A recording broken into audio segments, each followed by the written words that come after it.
This episode is brought to you by Upstart. More on that later. We're going to get into the do. But before we do get into the do, I just want to say thank you to everybody out at Denver Comedy Works, all the fans, all the employees, everybody that had me out there. Kaz, Tobler, Jeff Tice, you all were fantastic. So thank you so much, Denver. It was great being out there. Now let's get into the do. You're watching the HoneyDew with Ryan Sickler at your mom's house.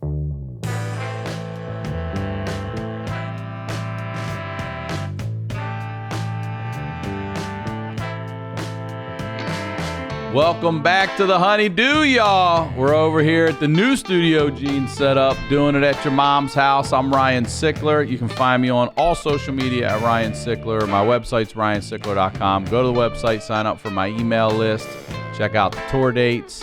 Everything you need to know, Ryan Sickler is there. This show, the honeydewpodcast.com is the website, merch, social media links, weekly posts. You can stream from there. Make sure you sign up for the Your Mom's House YouTube page. And you guys ask me a lot, what's the best way to help the show? And the best way to help the show is to engage with the sponsors. So keep doing that. We can keep bringing you this. And, you know, I get a lot of messages, a lot of emails, and I thank you all for every single one of them. It means everything to me. I can't always get back to all of them, but I read almost everything. And I appreciate it. I appreciate that this is moving you guys, and we're highlighting the lowlights, as I always say here, laughing in the face of adversity. I'm a huge fan of the underdog. And if you are new to the show is the stories behind the storytellers. That's what this is really all about. And today, my storyteller, first time here on the HoneyDew, ladies and gentlemen, Brandt Tobler, everybody. Yes. Welcome to the HoneyDew, Brandt. I got to get my arm out of this new setup over here. It's the new Thank you setup. for having me. It is good to be here in the studio. Yes, it's great to get you on here. You obviously had some legend. If you haven't listened to any of the Crab Feast, go check it out, but especially Brandt's episodes, absolute legendary stories. And before we get into some of this stuff today, please plug, promote everything you'd like. Perfect. I'm easy to find. Brandt Tobler across the board on all social media. BRANDTTOBLER. You can find my podcast, The 31, everywhere there's podcasts. I'm doing 4 a week now. We do the classic 31 Monday, Thursday. I do a podcast with my girlfriend called Dead to Us on Tuesdays. And then on Wednesdays, I do Craigslist Chaos, where I just call people on Craigslist for an hour. And it is chaos. It's it gets very interesting. So we're putting out a bunch of content. I built a studio in my house. And so, yeah, that's where you can find me. I'm on the road. All the time. Yeah. Next dates, I'm like at the MGM in Vegas, December 9th through the 15th is the next long week. So. Well, thank you for being here, dude. Thanks for having me. We've had some good times in the past. The feasters are the best. They are the best. I mean, I can't do a show without them yelling shit out. I love it, and rightfully so, because going back to your very first episode, you told a story that I'll never forget. I know the fans have never forgotten, but your dad was not a good person at all, and you told a story about you and your brother and cousin trying to kill him, legitimately trying to kill him, and if he would have drank the Jamba Juice with the penicillin, he'd be dead. But you guys got the wrong flavor, and he refused to drink it. And Plan B, yeah, we weren't. Plan B was beat him to death with a golf club, but he somehow got away. Now, I know that sounds crazy, and like you kids are pieces of shit, but I'm telling you, if you listen to that episode, by the end of that episode, man, I was rooting for you. I was like, kill that motherfucker, kill him. So you've had quite a hell of an upbringing. And one thing I don't know that we've ever really got into so much is with your dad being so absent, like what was your relationship with your mom like? And because she was a single mom? Yeah. Until Ronnie Huff and Dick Until Ronnie Huff and Dick, bro. Ron Huff and pussy. Until he showed up. But raising two boys, what was it like? How did it affect you with women in your life and dating, and what was your relationship with with your mom like? Well, I didn't know. My mom did a great job about kind of sheltering us from everything bad that happened. I didn't know about all the bad shit my dad did till I decided to write a book. So I wrote a book called Free Roll if you want to check it out. Yeah. How long? But that was only a few years ago. Yeah. So you found out even more? Yeah. So I didn't know until, I'll never forget, my brother works at Cracker Barrel and my mom, we sat outside. I said, Mom, I'm going to write a book. And I'm sure she's like, what are you talking about? And so we sat outside Cracker Barrel and then I just said, tell me from the beginning. And then she told me all this stuff just about my dad, about how like my mom was supposed to marry another guy. And then she met my dad and he talked her into not getting married, and my mom was supposed to leave the wedding the day of the wedding. My dad was supposed to go pick her up at the back of the church and they were just going to take off. Wait, your mom was going to go hold on. My mom had like where is this? This is in Wyoming. This is where I grew up in Cheyenne, Wyoming. So my mom had like a high school boyfriend and then and he was like a rich dude and like kind of in the community, like a well-known dude. And then my grandparents were like had money and they were at the country club, but my mom was attracted to like bad boys and she met my dad like maybe a month or two and she didn't want to marry this dude. She just felt like she had to. How old was she at the time? Like right out of high school? She was like school? 18, 19. Yeah. So then my dad convinced her like, don't marry this guy. So they came up with a plan. Like my dad went with my mom through the church to make like an exit plan. And then my mom introduced him as the photographer in the wedding. Wait, he was going to, what the so fuck my mom, he wasn't just going to pull up outside and throw the door open and go, come on, sir. And no, that's what he was supposed to do. But they pre-planned it. So my mom and dad walked through the church so they could make a plan how she would exit that day. Like a couple days before or something? So then they create an exit strategy. So there was an exit strategy. And then my mom, she said the day of, and she's like, so she's running off with the photographer. Yeah. So she's in the, getting ready for the wedding with her bridesmaids and everything. No one knows it. And my dad was supposed to come get her.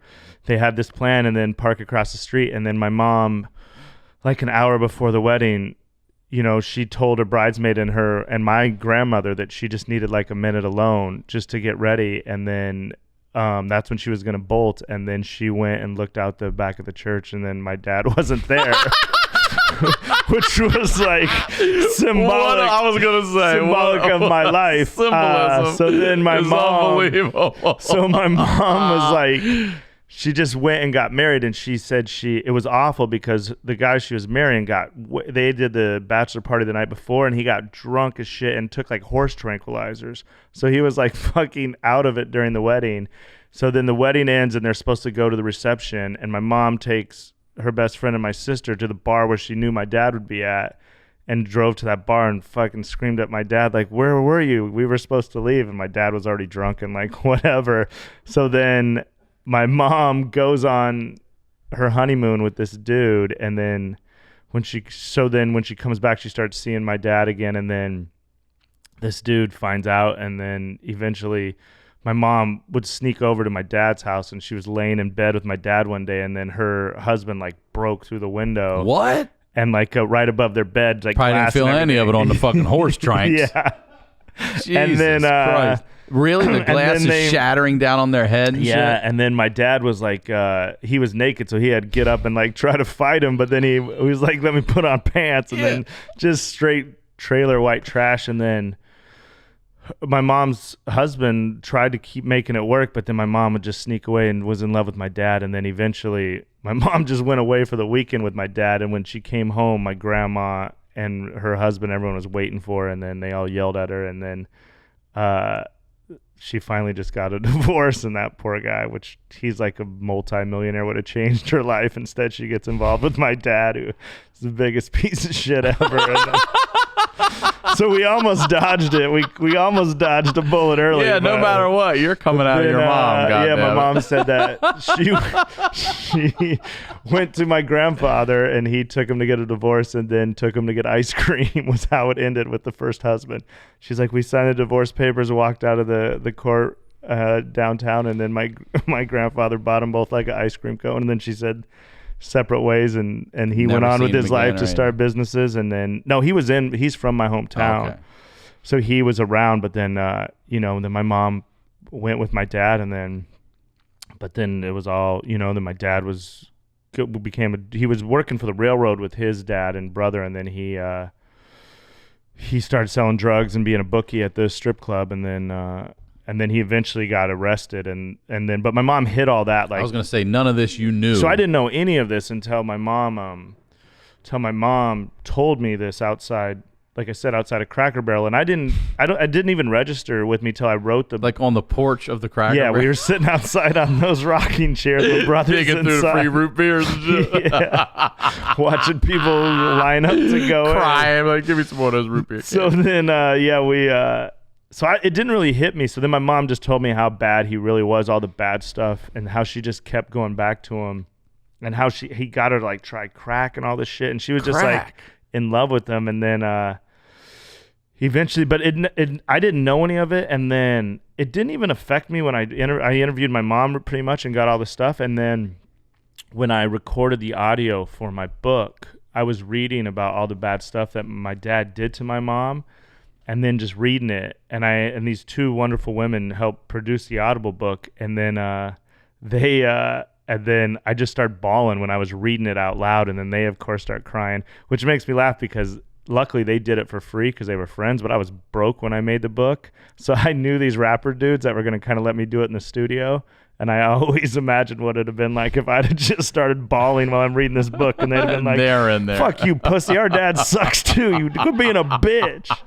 So, my mom did a good job. But is this from like a diary that your mom kept, or was it from the recorded interview you did with your mom? Just from the. So then I recorded the interview with my mom. Then Did you record the interview and release it as an episode, or is it just an interview for the book? And by recorded, I mean I just hand wrote it out, and then so then I translate all the stories into the book, and then but like I said, I don't know what it was about reading it, and then I would just get choked up reading it, like, because my dad would like beat up my mom. But there's an awful story in there about my dad, like, because he would have these champagne and cocaine parties in the morning. That's what he called it. And then all his shitty friends would come over in the morning. And then one time and my mom was like yelling at him. And the craziest thing is my mom said to me, she goes, "One time, Brandt, I was just laying there in bed, and I was like, I just want to kill this motherfucker so bad." And she's like, that's not me. I never had a gun. That's not my lifestyle. And she's like, I just wanted to kill him.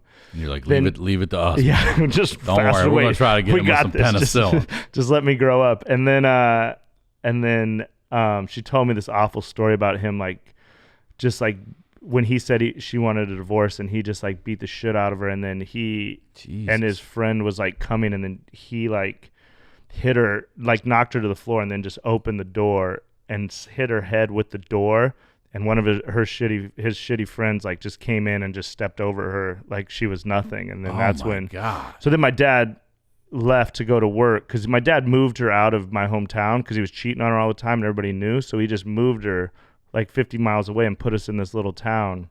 50, you said? Yeah. Oh, that's out there. Yeah. So like, so no one from like my grandparents or anyone could tell her what's going on. And then then my dad, after that time, then my dad left, and then she would have to walk with me and my brother in a stroller to get groceries, and it was like cold and shit. She said one time I saw this like battered woman poster at the grocery store, and then she's like, I'm going. And then she loaded up all her shit and walked us to the grocery store, and then the battered women people picked her up, and then but she didn't know like that's only for like a night, so she didn't know what to do. I see. And then like a dumb girl in love, she always defended my dad to her mom, and then she had to call my grandma and be like, "You were right, he's the worst." And then my grandparents had to come pick us up, and then we lived with my mom. But like I don't remember any of that. So honestly, I thought people are like, "You had the worst childhood." I was like, I had a good child. I don't remember anything bad, And then your mom shielded you from my mom was that. great at protecting me from all that. And then, and then so then once he went to prison, then I would never. He would, like I said, he'd get out all the time, but then he would just show up and he'd start dealing drugs again. So he had a bunch of money. So he was like the coolest, which wasn't fair to my mom and stepdad, who were like hardworking, trying to give us a better life. And then my dad would just show up and spoil us. And then like what I said on the crab feast, then my dad would go back to jail and promise us all this shit. And then my mom would have to go buy it and go to the UPS like blocks from my house and mail it to our own house to try to cover for my dad. And then my dad is such an asshole that my mom is eventually like, So then he just kept ramping it up and promising us more expensive shit. Get you that motorcycle you want this year, Not kids. just like Ferrari. He'd be like, oh, you like Cal Ripken? I'll get him to come to the house. Cal Ripken's coming here for Christmas. So then eventually, that's the shit he would do. Like, God then my damn. mom would eventually like, David, we can't come through on these promises. And then but then that's when my dad told me that the UPS man was stealing our packages instead of. So he just, I didn't have a bad childhood at all, honestly. And then I had a great have a stepdad. dad. Yeah. Yeah. The only bad part was my dad would promise that he would come. So like the only bad memories I have is like he would always say he'd be there. Like if we had my birthday party at a roller rink or something, I remember just always looking at the door, like, because he would always say he's always coming, or my high school graduation. And, eventually by about high school, but you just want to believe in your dad.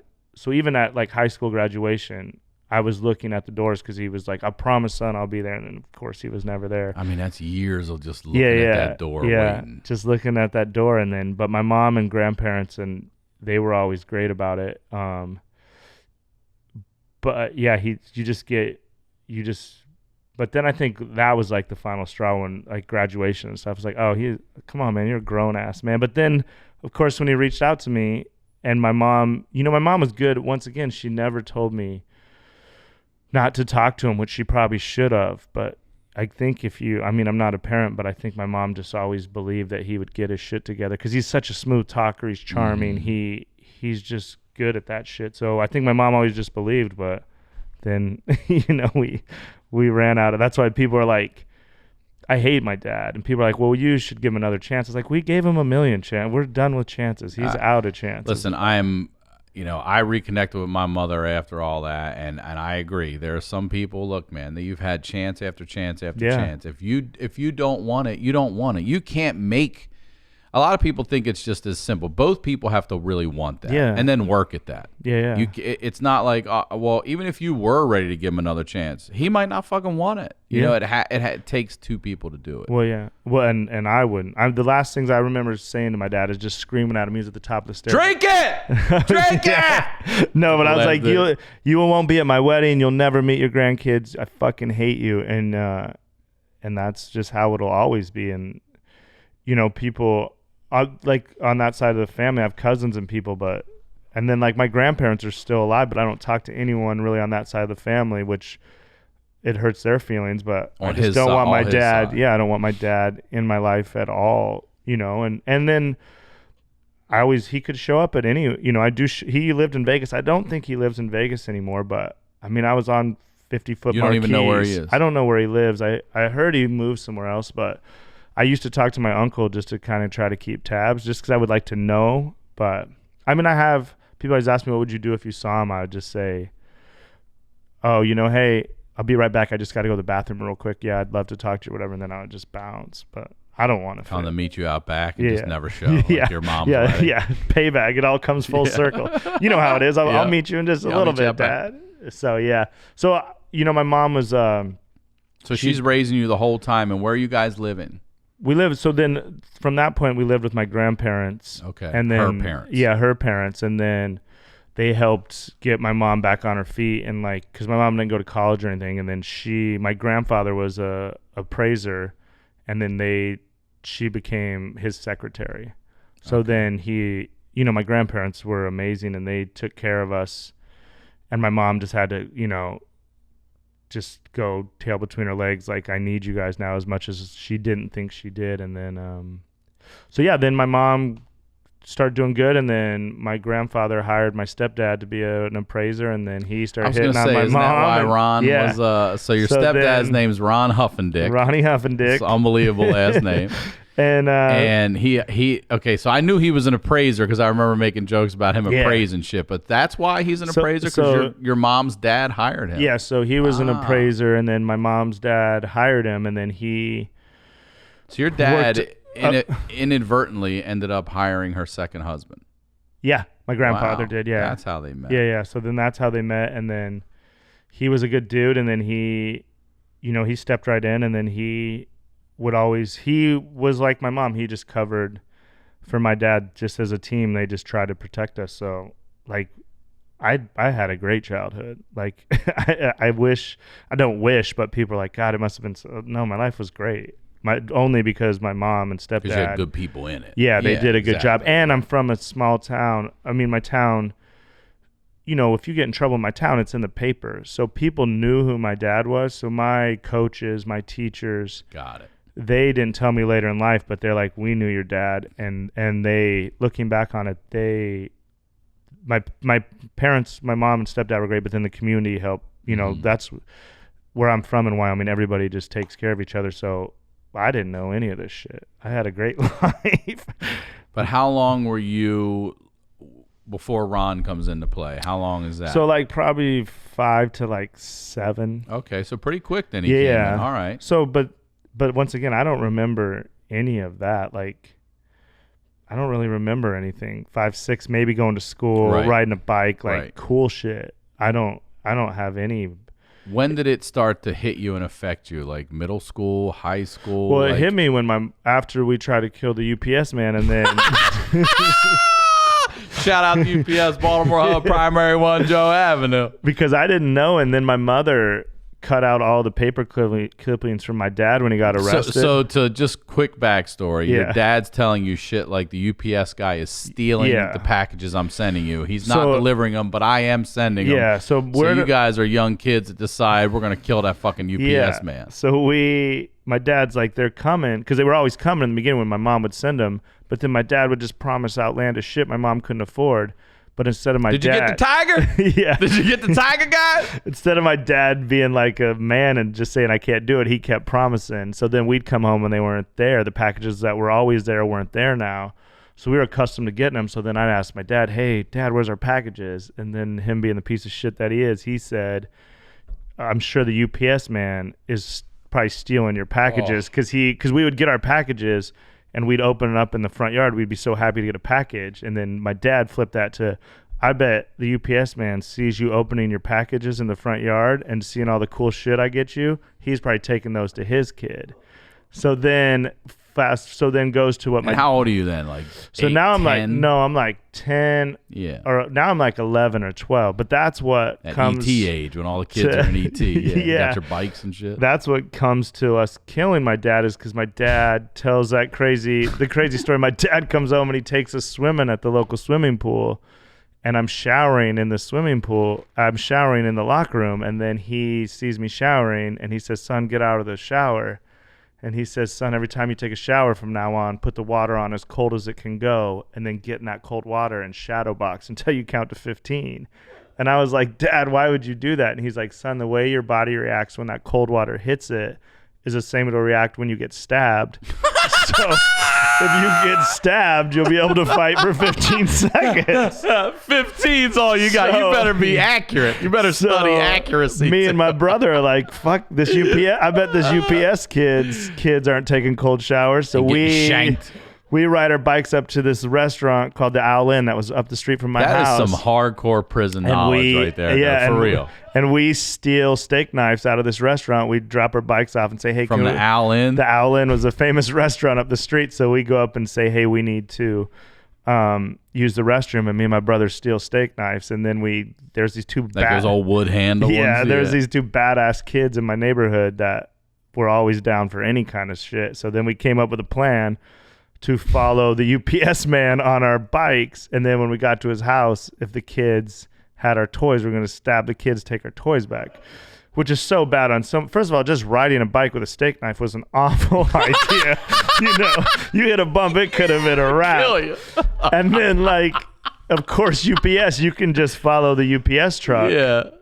Until so then UPS guy drove the truck so we could always keep up to him because he was doing deliveries. Then he got back to the UPS place, got in a green truck and drove. He lost us in like 3 blocks, thank God. And then we went and we rode our bikes up to the lake and threw the knives in the lake because I think we saw it on a movie or something to hide the murder steak knife. So that So then your dad didn't give you some prison shit tips to get rid of knives? No. He just gave us... You want to break in and throw it in 2 locations. He gave us other weird shit, like if you have extra food at lunchtime, only give it to white people. That's what they tell you in prison. Weird to tell a 4th grader. But so then my mom, I think, caught whiff of that story, and then she realized. So at that point, I'm like 12, and my mom says, "Come on, I need to tell you something." And she took me in. I'll never forget, into her room, and she had a waterbed, and I sit on this waterbed, and she pulls out this manila envelope of folders, and she just handed it to me, and she was like, I'll come back in a little bit. And I opened it up, and it was all the newspaper articles of my dad getting arrested and like getting sentenced and everything. That's how she dropped it on you? So then I read them all, and then she came back in, and then, I was like upset.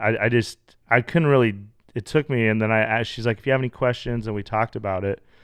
But then still, she didn't say he was a bad person. She just said he's a good person that did bad stuff, She still was like covering for him. Fucking and then, mom's a saint, dude. And then I went to junior high and wanted to be like black and gangster and shit. So then I was first to say, oh yeah, my dad's in prison.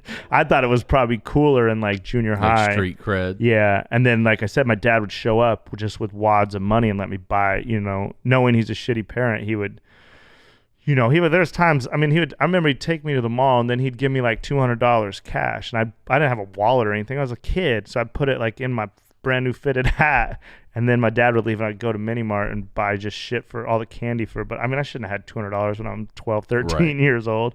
So then, so and that's like, what how kind my of mom, like stretches are we talking about? A couple of years you wouldn't see well, him? he would just show up. That was the bad never part. Even and knew. That's what my mom hated. I'd be in the yard playing, and then this car would pull up with a different girl every time. My dad always had different girls. So then he would, my mom learned a lot about from the book too, because my mom didn't know that my dad would take me to this hotel by his favorite bar, and then he would just let us go across the street to the convenience store and buy us whatever we want. I'd just get all the candy and then box of baseball cards, and then he'd just leave us in there and then go to the bar and try to and you just eat the candy and watch movies and shit, and then he'd come back and check on us and go get us more candy. Like he hooked my dentist up so good later in life, because my teeth were fucked up, because that was my dad's style of babysitting, is just Starbucks and candy. Starburst and Cherry in a Coke. hotel. So in this shady ass hotel, and then but I just remember that's one of the things I remember. My dad would come, he'd have a lot of money, he'd always have a different hot girl with him, and I'd meet these girls of just like, oh yeah, these guys are so cute. Me and my little brother, we were just getting spoiled and attention. We didn't, we were like, so we didn't, once again, we thought it was cool when my dad came, but my mom didn't like it.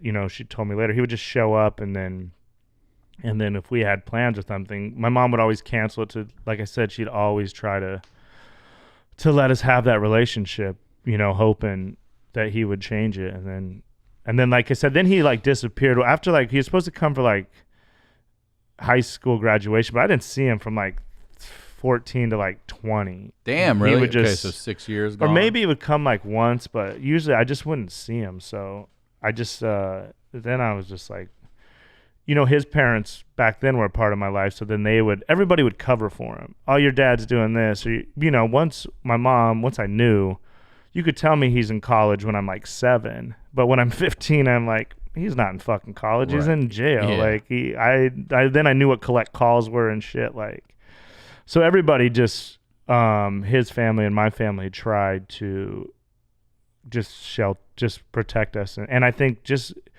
in their defense, I always believed that he was, because he's just awful. Like one time he convinced my grandparents he had cancer, his parents, and they gave him like $10,000. He went to Vegas and just plowed through it in like 3 days, and then came back. He's like, I'm cured. I think I fixed it. I was he's just awful. He's an awful person. That is fucking terrible. That's his own parents. He does that shit too.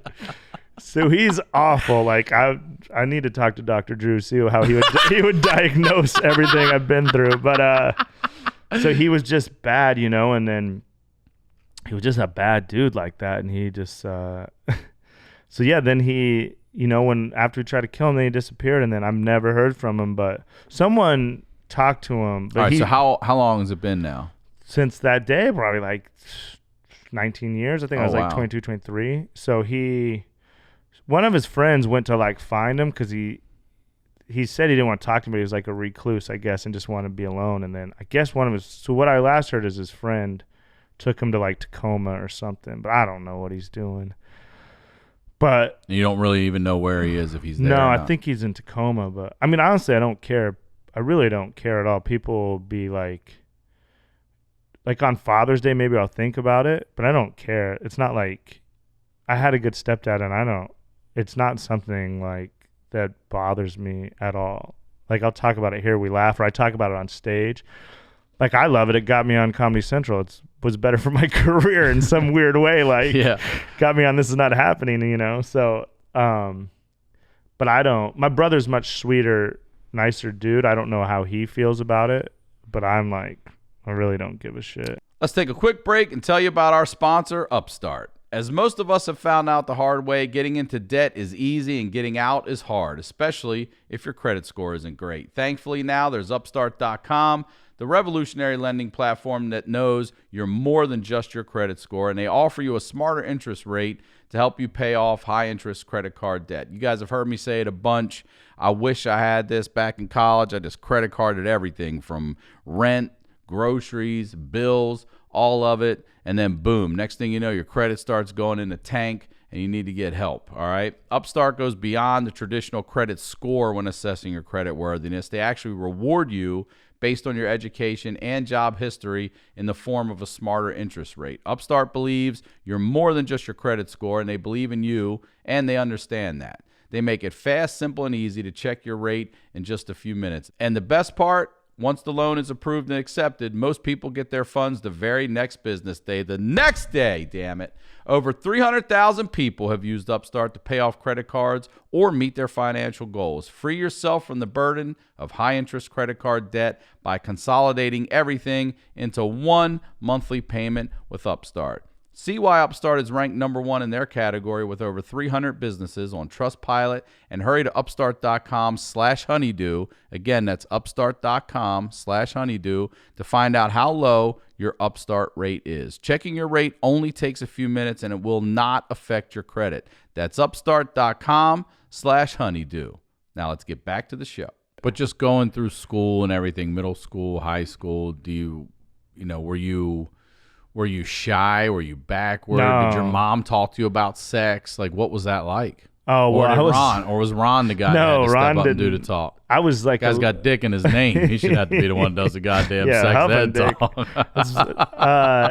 As far as like girls, I was late bloomer. Like I remember. What's late? So like 9th grade. So like when I was in 7th, 8th grade, my friends, we'd go to parties. And I would be like that dude that would just drink orange soda and like eat Oreos and jump on the trampoline until I was covered in sweat. And then I'd go home with my friends and they'd be like, "Oh, I fingered Carrie," and it's like I'd fingered, Sarah. What did you do? I was like, "Oh, I didn't do any of that." Yeah, I'm covered. So I finally, all my friends were like doing stuff sexually. No one was really getting laid that much, but. And then I remember in 9th grade, like towards the end of my 9th grade, everyone's like, "You never kissed a girl." I was like, I have. And they're like, "You have?" I was like, "Yeah. I kissed Jackie Lucero," and they went and fucking asked her, and she's like, "You named some rookie move, dude." I never kissed Brandt, and I was like, "Oh no!" Named a girl they could go check with. So, and then just right in the lunchroom, everyone's like, I was scared. I was always scared to make the first move. Like, still to this day, like. I think girls should make the first move. I've argued this before. Like, if I had a daughter and a dude came to pick her up, I'd be like, "Hey, you just go at her pace. If she wants to blow you around the corner in 10 minutes, that's fine with me." I don't care. Because, I would talk to my daughter and say, "Hey," but I'd say, make better decisions whenever she's ready, I'm not going to be mad if she wants to fuck you. If you have to wait, my daughter will be in charge. But I always think that because it's not like, a girl never like tried to touch my dick and I'd be like, "Whoa, let's slow down." But I live in that pretty much until I was like a adult, until like alcohol got involved.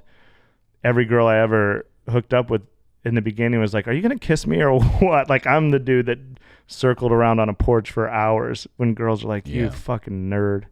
So then I remember being in 9th grade and a friend of mine on the soccer team, his sister was in the 11th grade, and she was one of the cool kids, and we were all sitting at the little freshman table, and she came up to clown us, and she's asking everybody if were still a virgin, and all the guys are saying no, and she's like, "You're a fucking liar, you're a fucking liar." And she asked me, and I was like, "I am." And she, like after that, she gave me the biggest hug, and she's like, she just saw me as so sweet. She thought I was sweet and honest and everything. She's like, "You'll get laid before all these fucking guys get laid." Yeah. And she was right. She I was got laid right, for right? all of them. Got laid. Yeah, I was just late on that, and then When did you lose your virginity? like senior year. Okay. So I had a girlfriend. We dated for a long And time. that was late. That was late. In your opinion, or for what was going on around you? Because I didn't drink in high school. I thought I was going to be a pro athlete, like an idiot. What sport? In basketball. Okay. So I was a really good basketball player, so I didn't drink or anything. And then and there was a million times I thought I was going to get laid. Like, we just dry humped forever. And then eventually I was like, let's just let them touch each other. And then I was like, we're close. And then and then I would miss curfew because I'd think I was about to get laid, and then I'd stomp out to my car. And then we finally had sex. And about a month after we finally had sex, we were loving, because she was a virgin too. And then she was like, her family was going to the movie theater, and she was like, I'm going to stay home and study. And we were full fucking, and her family walked in. What? Mom, older sister, little brother, and little nephew who was like and I'm just full on top of her. You're going naked to town. having sex? And What? and her mom just walks in and is like, studying. I see what you're fucking studying. And I had to get up and I had to put all my clothes on. And her nephew's like probably 3 at the time. And he's like my friend. So he runs over. Why does your penis have a hat? Yeah. So he Just runs over to get be the fuck like my outta here, friend. And then luckily her dad wasn't there, because he was like a mean, like Mexican dude that probably would have killed me. But yeah, so then I remember The whole just family? all of them just walk in. I'm just full on top of her, and we're both God, naked, dude. and I had to get dressed, and this shows how dumb I was and wanted to keep getting laid. Like, I showed up at her house the next day, and I remember her sister just opened the door and just like, you got some fucking balls on you. I was like, I don't know. My dick thought this would be a good idea. I came to say sorry to the pussy. God. So yeah, That happened to me, not full sex, but I've told this before. But when I dated a girl in high school, and like just a few months in, her family moved to Indiana. I was a senior in high school. I'm 17 at the time. It's February. I turned 18 in March, and I decide I'm going to I didn't have any parents, so I take a Greyhound from Maryland to Indiana to visit her. And I didn't know at the time that Greyhound was on strike. I didn't know until we were in Wheeling, West Virginia, and people were throwing fucking lettuce and shit at the bus. And we were like, why are they doing that? And the guy's like, we're on strike. I crossed the picket line. And I was like, holy shit. So it took forever to get there. I get there that night. Her parents are asleep. And it was one of those things where the bedrooms are back here and the hallway comes out like this. Now, the living room is here, dining room's here, kitchen's here, but you could make a right into the kitchen and then just circle through all of it. It's all connected. And I guess, I don't know, we were fully clothed, thank God, but we are going at it dry. A few minutes more, it would have been trouble, but we are dry humping. Rocky was on. It's off now, so snow. Remember when TVs had snow? Shh. Her dad had come out to get a drink in the fridge and saw us and circled through. And I'm on top of her, and I just hear him go, get your ass in your bedroom right now. And I fucking froze. And she's trying to push me off, because she's trying to get, oh, dude. She turned me over, and I just was like, oh, you were like, you're asleep. Let me tell you something. I laid there like that for fucking 20 minutes. I felt his heat. I didn't move until I heard him walk away, and I still thought he was taking a few steps away and turning around and looking. And I fucking just, like, I went from actively, aggressively dry humping to as soon as she turned me over. And then the next day, I felt sick. He was still there. I go to, her brother had left, her younger brother. I move into his room just because I'm out in the living room where everybody is. And I was just like, I'm not doing this. And he opens up the door and he's like, my wife said you're not feeling well. I was like, yeah, I don't feel that good. He's like, just shuts the door and leaves. And then he gets snowed in at work that night. And I'm leaving the next day. It was like a blessing. I was like, that because I did not want to deal with him again, I'll tell you. Oh, man, it was awful. I'll tell you a crazy one. And we said enough stuff, nice stuff about my mom. I'll tell you a bad mom story. So I love my mom, but she likes to drink a lot, and she probably earned that from everything she went through. So her and my brother just get fucked up all the time. So I'm doing a huge show in Wyoming. The first time I do a big show in Wyoming. Is this the first time she's seeing you do comedy? No, she's seen me just do shitty shows. But this was a big deal. I was coming home. It's this beautiful, like 350-seat theater, old historic theater. I'm doing a show there. It's a big deal. Everyone in town's coming. It sells out. So I was making money in the gambling shit. So I was like, I'm going to fly my mom and brother out. This is like the first big moment of my comedy career. So I buy them tickets, and my cousin Cato, the three of them, I buy them tickets. They all live in Phoenix to come to my show. The morning of, they get too fucking drunk at the airport. They miss their flights. So now I have to buy them all new flights. Oh they just straight God. missed it. So I'm like, but I want them there. It's important. So I call them. I say, get your fucking shit together, guys. This is my big show. Come on. And then they fly to Salt Lake City. They have a layover. They just get more fucking wasted. They land in Denver. They're late for my show. I'm doing my show. I'm on stage. And remember in Hoosiers when the drunk dad just stumbles on the court? Yep. My mom just comes stumbling down. There's like a ramp. So there's like seats all around, and there's a ramp down the middle to the front of the stage. My mom, just drunk, just comes plowing down the stage. I'm like, motherfucker. From stage, I'm like, see it? Someone get her out of here. I kick my mom out of my purse. Do you have to say it? Yeah, somebody get her. Somebody get my mom the fuck out of here. Get out of here. I'm like, get her out of here. So then threw your mom out. She's out. I finished the show. I'm hanging out in the lobby. Everything's good. My brother's wasted somewhere. I don't know where he's at. My cousin, they're all just drunk idiots on my big night. It's supposed to be my big night. I have an after party at this bar. We're at the bar. So my cousin flew in. My cousin's about 5'9", 160. He flies in. His buddy Heat comes, who's about 6'3", 280 black dude. So they're always up to no good in life. We'll just leave it at that. So I go to my after party. I come in. Everyone's happy. All of a sudden, I see my little brother, who's about 5'9", same size as Kato. He's wearing Heat's clothes, and Heat's wearing his clothes. I'm like, come here. They're like, what the fuck He's happened? in like the Heat's in the small, tiny ass My clothes. brother's in this big Public Enemy 5'9", sweatshirt. yeah. He's in a tight shirt. I go, what the fuck happened? They go, the cops are looking for us. We got in a fight in the alley. They're walking from my show to the after party. There's some dude in the alley selling fake cologne. My cousin Kato brought all this fake money, which makes the story more absurd. And instead of just giving this guy a fake $100 bill, he steals one of the guy's things. He freaks out. He punches this dude in the face. All hell breaks loose. They run into the after party, change clothes. I'm waiting for this shit to come, Cops come. They're like, hey, what's going on? Luckily, we knew a cop. It's like, I don't know. They take him out to the car. It resolves itself, small town shit. But I'm so mad at them. And then I'm like, you know what? But there was a girl that I was kind of dating at the time that I had always wanted to have sex with so bad. Just the hottest girl. I was like, it was my big night. I was big man in Cheyenne. So I'm like, and she's like hanging out with me all night. And I'm like, all right, let's go back to my hotel room. She's like, we're in. I'm going back to my hotel room. We're in the elevator, start making out. We're making out down the hallway, just like taking off clothes in the middle of the hallway. I'm like, this is going to be the hottest sex. I go to open the door. It's locked. My key won't work. So I'm like, hold on, put your shirt back on. Wait, I'll be back. Put your titties away. I got to run down. I have to get a new room key. I open the door like, here we go. I'm going to fuck the shit out of this girl. I open the door. Guess who's in my bed? My fucking mom. That's where they took her. She's passed out in the bed. I have 2 beds in this room. So I end up having to fuck next to my mom. You had sex with a girl in the bed next to your mom. Next to my mom, which was hard the first time. The first time. In the morning, it was much easier, but I was like tennis match fucking, just looking over, and then the girl was down with that? She was down.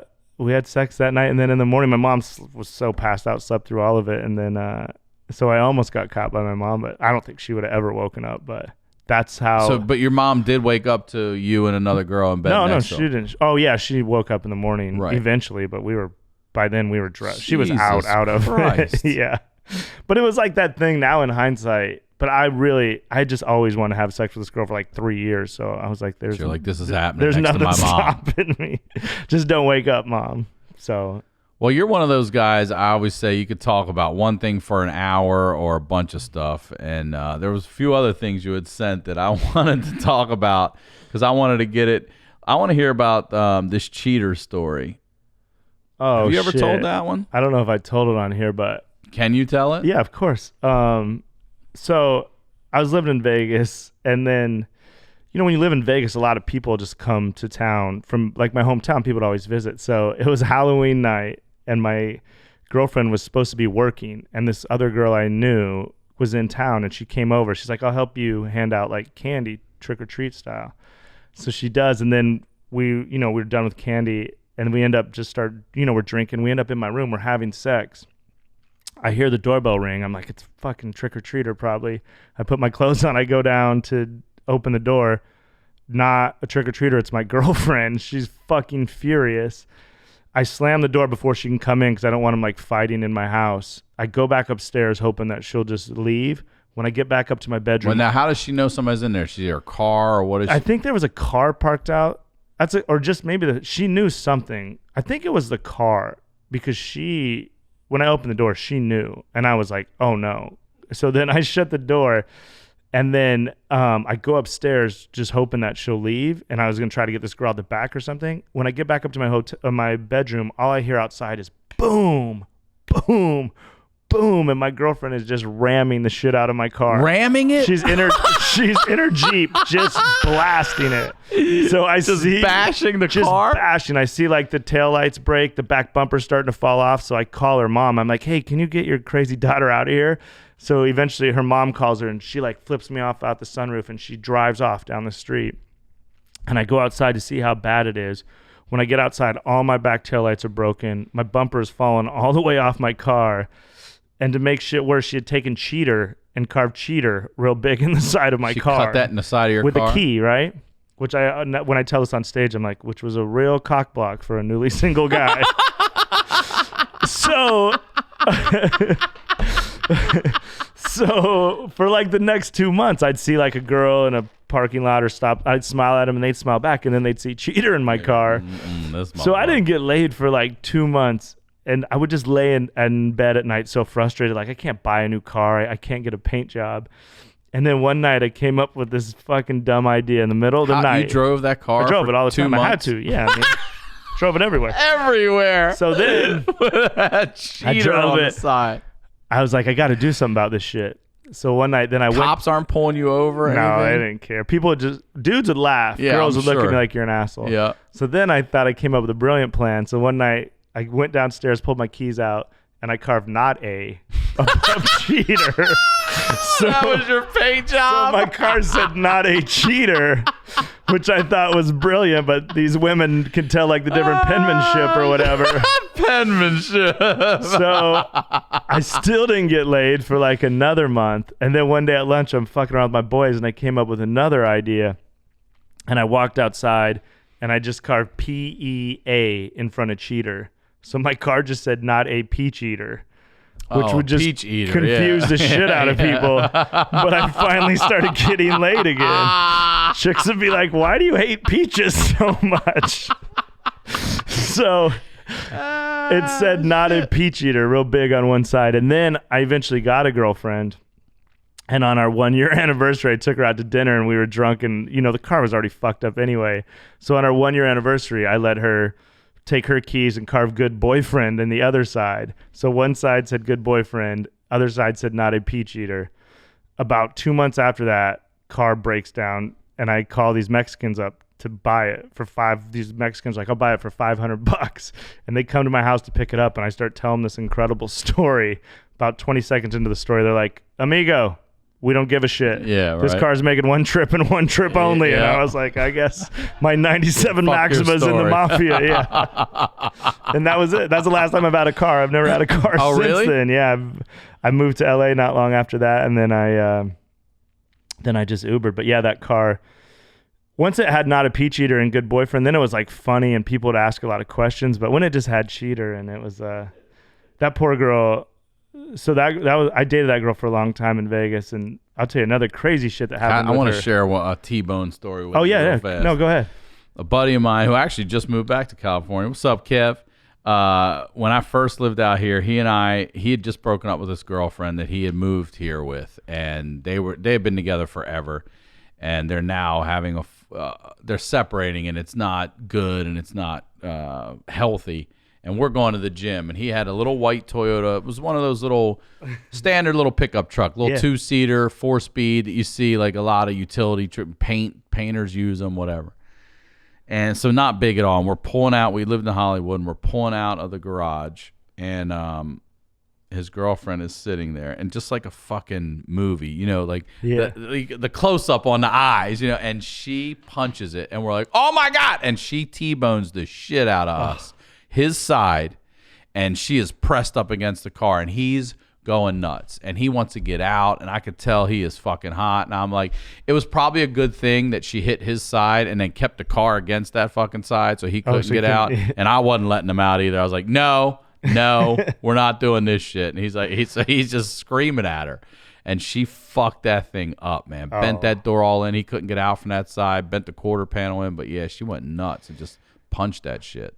Well, we can go to a different story, but my girlfriend right now, so we met on Hinge, just one of the dating websites, and then we had been talking, and then we had our first date on New Year's. We went to a Nuggets game, and we were hanging out, and then she's like, I'm going to come down, because she lived Colorado Springs, like 50 miles. Is this the girl I met at the festival? Yeah, Shire. Yeah. So Shire, for my first show, she comes with her best friend Emily, and she's sitting in the front row of, which I hate. You never want, you know. No. But then, and she lived, like I said, 50 miles away, so I knew she was going to stay at my house. So I was living in this incredible loft in downtown Denver that my buddy just let me have. The most, like, $1 million loft. He just let me live there for free. And above me was these, like, rappers, like shitty rappers, and they would just rap all night, and you could hear everything. And the floors it was like hardwood floor, exposed brick, like an old school loft, but you could see, like, light coming through. So the day of our first real date, one of those assholes up there broke the toilet, and all the shit and piss came through and landed on my bed. No! Covered my fucking bed. Thank God it hit my bed, because below me is the National Baseball Museum, was right below me with all this, like, expensive shit. So the toilet breaks, all this shit and piss just comes through onto my bed, covers my bed, and a little around it, to the point where the baseball museum people come upstairs and they're like, hey, we think you have a leak. And I'm like, it's not from me, it's the upstairs. It came all the way through. So my bed's like fucking covered. So I'm like, what am I going to do? And I was so excited for her to spend the night at my house the first time. So we do the show. And then the Comedy Works staff loves to bust balls. So a couple of waitresses would just told Shire that I, like, had herpes as a joke while I'm on stage. Nuh-uh. Yeah, they're like, he has herpes in this crazy anal sex story, which wasn't even true. So you don't know that till you get off stage. No, and start they're all getting giggling questioned? at it at the bar. Everyone's laughing. And then we just keep drinking, and we got a good buzz, and I think we're good. We walk outside. There's a parking lot. No one's in the parking lot at this point. There's just Shire's cars parked next to, like, a big light pole. Nothing around. We get in the car. Somehow she doesn't see this light pole. Just fucking drives, like concussion protocol. Just wham! Slams me into this pole on the right side. Fucking hard as shit. Breaks her door so that I can't even open the door. And I'm like, and I've only known this girl, you know, this is like, we've been hanging out for like an hour. And that's when I think I knew I was in love with her, because I just looked at her. I couldn't even get out of the car to check on it shit. I was slammed up against the wall thing, the thing. She gets out and she looks at the car, and then she just gets back in, and she's like, we're not going to let that ruin a good night, are we? And I was like, nope, let's go. Damn. He's like, that then, or your herpes. Yeah. I'm not worried about either one of them. And then we drove home, and we had to sleep on the couch because my bed was covered in shit and piss, which was just bad luck. I had to get a new bed, but that's that just reminded me of that pole story of her hitting a pole. But the story I was going to tell you about, like, getting caught cheating was scary. The scariest shit that ever happened to me is my Vegas girlfriend. She lived in Barcelona for a while. She was studying abroad. And when we started dating, I became like best friends with her older brother. So then when she went overseas, I would just hang out with him all the time. So then, and her parents were awesome. And then, so I would just pretty much hang with her family when she was over in Barcelona. So then her dad's like, let's take a trip. You know, I'm not going. If Brandt's not going, we'll all go. So we fly. Her dad said, I'm not going. Yeah, because we became like boys. And it was scary too, because he was like, because when I started dating her, I was 30 and she was 20. And he's an Italian, big 6'4" Italian ponytail, like scary. The dad. Yeah. So I'm like, fuck, I got to go meet this dude. But then I met him and he was super cool. And then I would hang out with him a lot. And then he was just really, really good to me. And I looked up to him. He's just an awesome dude. So he's like, we're taking this trip. And he's rich, very successful dude. So he's like, we're taking this trip through Italy. We're going to go meet her in Barcelona. Then we'll go down through Italy, and they had some family over there because they're Italian, to meet his family. Like a 3-week tour, right? So we fly over there. We get to Barcelona. Everything's good. And then about the middle of the trip, we're in the middle of Italy at this incredible resort. I can't imagine. He probably spent $20,000 alone on me, but we're in the middle of Italy, and her brother's like my best friend at the time. So he and I have saved every naked picture I've ever gotten sent. Like, I just have them. So I don't know if Of ladies. her or just No, anyone? not of her. Oh, yeah. Of just before, So we're in the middle of Italy, and I'm with her, and everything's good. And he, he's not getting laid in Italy. I go, dude, I have all these pictures. I'll just send you all these naked pictures. You can check them out. And he's like, all right. And then his name is Scott Godino Jr., and his dad is named Scott Godino. And Scott Godino owns the company, and he's works for him. So I go, is your email just your name? And he goes, yeah. And I fucking send these. We're in the middle of Italy on this incredible trip he's taken me on. I send these naked pictures, like 12 naked pictures to the email. I go, it's under Scott Godino at blah, blah, blah. He goes, no, Scott Godino Jr. I'm like, oh, fuck. I literally fell to the floor on my knees like, I'm fucking dead. I'm in the middle of Italy sending my girlfriend's dad naked pictures of other women, and we freak out. So we're like, what are we going to do? The only thing that saved us, because he had a BlackBerry back then, and then we were like, so in Italy, none of us, our phones wouldn't work. We had all just kind of shut them off because this was about 10 years ago. So we were like, fuck, what are we going to do? So then we called like the secretary, and we're like, hey, can you open up his email and just don't look at the email from Brandt, just delete it. And they're like, all right, we'll try. And they deleted it, but we still didn't know if it would go through. So then the rest of the trip, we were like just scared to death. And I'll never forget, we land in Atlanta, and we all get off the plane, and he's turning on his phone, and me and Scotty are just looking at him like, God. is this it? I was happy that we just made it back to America, but I was like, he's going to fucking murder me, and I still got to get back to Vegas. But luckily it didn't, because we didn't know if it got sent, if it would stay in there and delete it. Or in his trash or something. But man, that was like the scariest. And the best for him, he was so happy because he was picking up all the tabs. We're staying at Four Seasons, incredible. So then one time, it was his mom, it was the 5 of us on the trip. So I was like, I got to pick up a tab just to show appreciation and shit, but I don't speak the language. I didn't know what I was doing. So the one night I tried to pick up the tab, of course, I was monitoring tabs. I was like, it's about $400 or $500 American, but I didn't know what the fuck we were doing. And then, so the one time I pick up a tab, it was $1,800. And he was so fucking happy. He's like, oh, Mr. Big Shot, you pick up a tab. Fucking. And I was like, I didn't know what it meant. Yeah. And it crushed me. Like I had to send an email. I had to go to Internet Cafe, email to get my grandma to put more money in because that like almost busted me. I might have had like $2,200. And he thought it was, he's still probably happy about that. He's like, oh, Mr. Big Shot wants to pick up a tab. And I was like, fucking ruined my whole trip. It was crazy. I dodged a lot of bullets on that trip. During that trip one time too, she got mad at me because something bullshit, and then she was, so we just ended up we couldn't go on the day's trip because she was mad. So I had to sit in this bathroom and argue with her for like 3 hours, and I was just crying trying to make it better because I felt like shit in the middle of Italy with her family. 1,800 down. Yeah, 1,800 down. Yeah. I couldn't get home if I wanted to. And then her brother came out and he's like, what happened to you? I was like, breakfast. I'm allergic to Rice Krispies because my eyes were so red and puffy. So then I had to hear that shit the rest of my life. Rice Krispies? Because I was crying so much and my eyes were so... I just played it off on breakfast. But I had a friend of mine. I'm sure I've repeated every story, but it's so funny. So he wanted his girlfriend at the time. She was a super sweet girl, teacher, really smart, pretty, funny. Wanted her to send...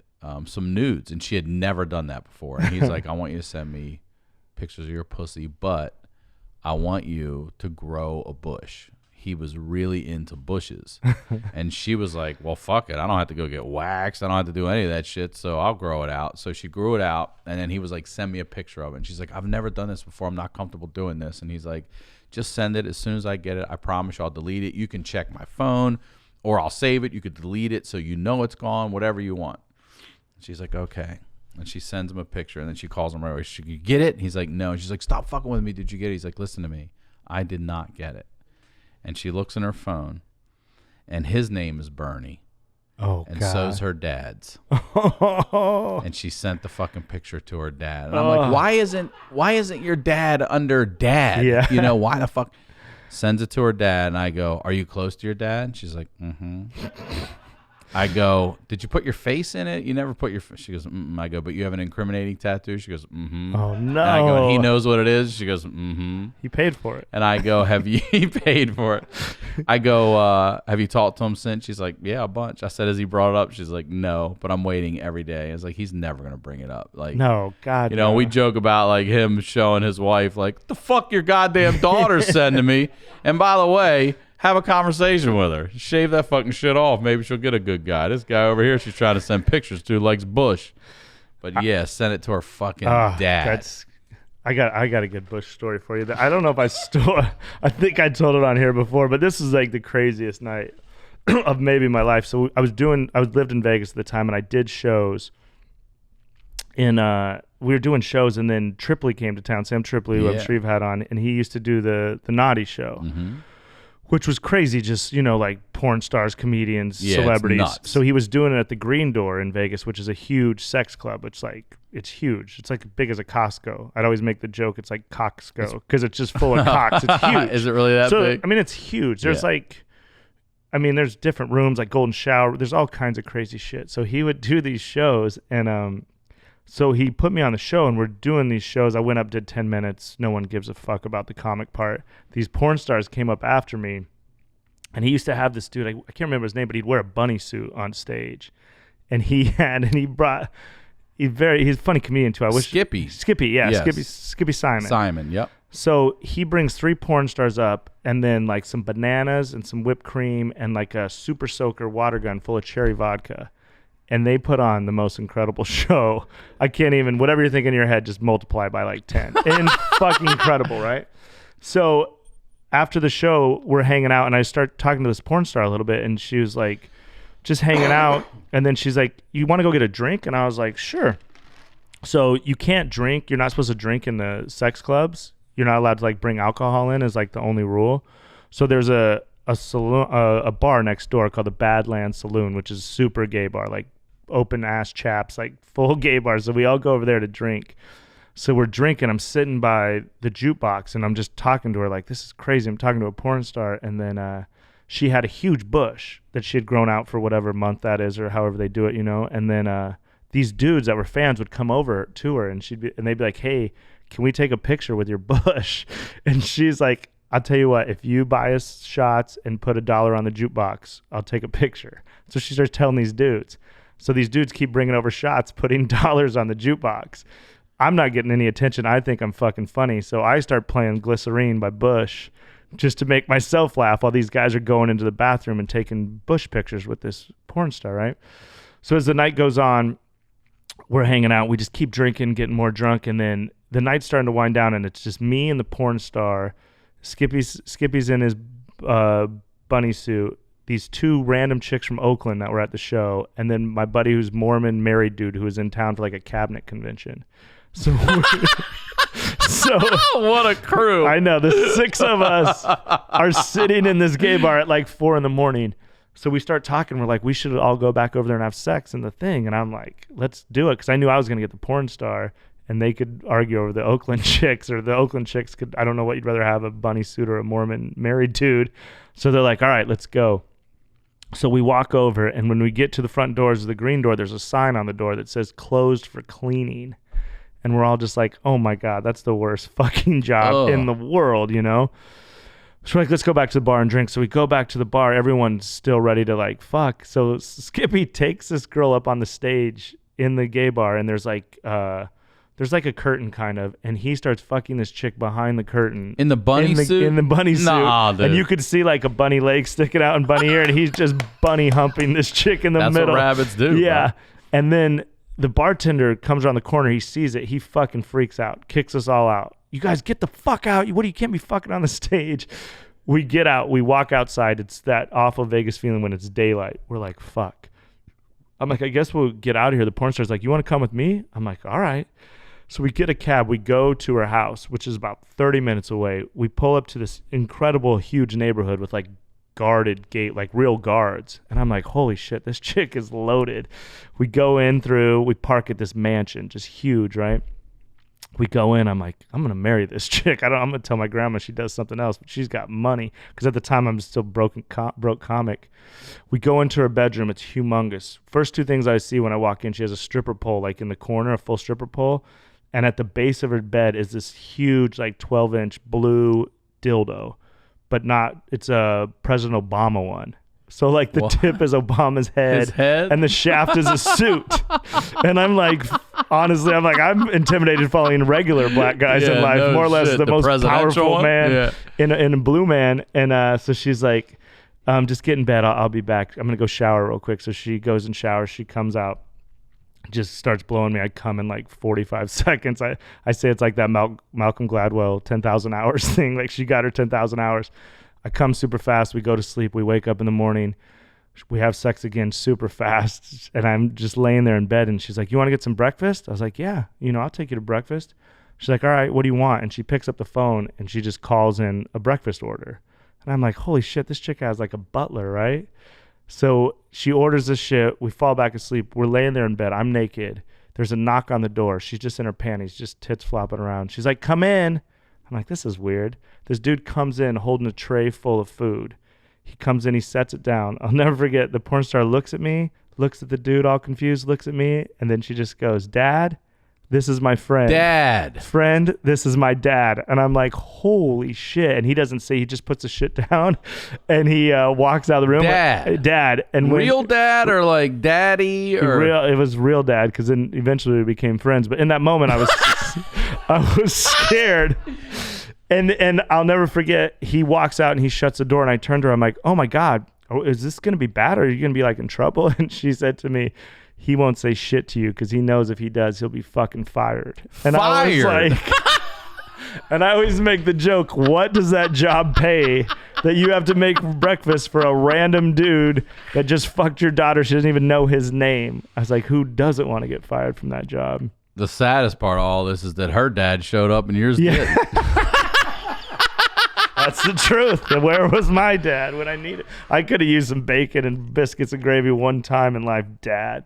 Well, dude, we got to get you out of here, man. This was a lot of fun. Thank you for coming on. I know you. Thank you for having me, man. Yeah, of course. I love the show. I love the feasters are the best. They changed my life. So well, before you get out of here, one more time with whatever you'd like to promote. Just please. follow me, Brandt Tobler, BrandtTobler, and my podcast is just on the 31, Spotify, iCloud, iTunes, and like I said, I'm pumping them out for a week. So on days there's no HoneyDew, come check it out. And I'm gonna hopefully have you on.